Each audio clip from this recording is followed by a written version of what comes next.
Welcome to Daily Salar Digital. Before we begin, like, share and subscribe for more credible news. Karnataka Chief Minister D.K. Shivakumar wrote to Chief Election Commissioner Gyanesh Kumar on August 25th seeking an extension of the deadline for claims and objections during the special intensive revision of electoral rolls. The draft roll published on August 24th lists 5.54 crore electors, of whom nearly 1.08 crore, almost 1 in 5, have been placed in the absent, shifted, dead, duplicate and others, which is ASDDO category. Around 43.8 lakh electors are expected to receive notices over logical discrepancies or the absence of a link to the 2002 electoral roll. In Bengaluru, 46.88 lakh electors are in the ASDDO category. D.K. Shivakumar said around 1.5 crore voters across Karnataka could face deletion unless they file claims for continuation or fresh inclusion. He reiterated that voters marked absent may be genuine electors who were away from home for work, health, or other legitimate reasons when booth-level officers visited. He also raised concerns about voters who had shifted to different polling stations but were unable to submit forms at their new residences.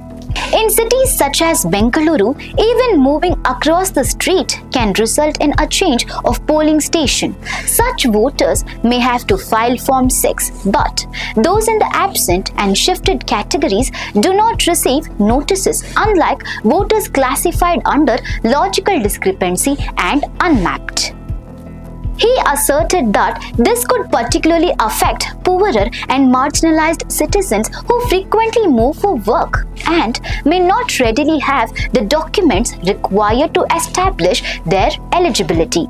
He made 4 specific requests to the ECI: extend the claims and objections period, noting that paragraph 11.3.1 of the 2023 manual permits such an extension, and that Karnataka has no election due in the near future. Fully implement the prescribed procedure, including Gram Sabhas in rural areas and ward committee meetings in urban areas with adequate advance publicity. He cited paragraph 11.2.4 of the 2023 manual and noted that the CEO's August 20th letter refers to the provision without specifically directing that such meetings be held. Give voters facing verification at least 3 to 4 weeks to respond and submit documents. He stated that the proposed overall period of roughly 45 days could leave individual voters only about a week to respond before a second notice, placing an unreasonable burden on working people, migrants, and the elderly.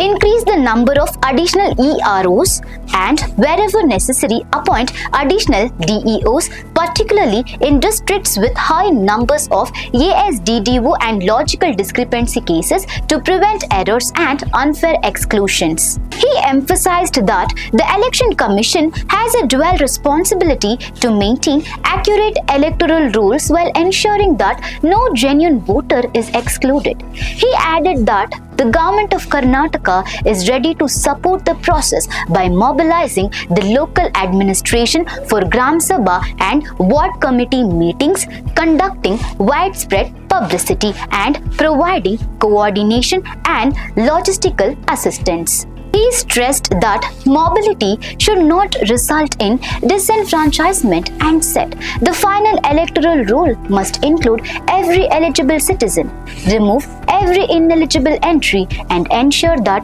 no voter loses the right to vote due to a lack of adequate time, information, or opportunity to establish their eligibility.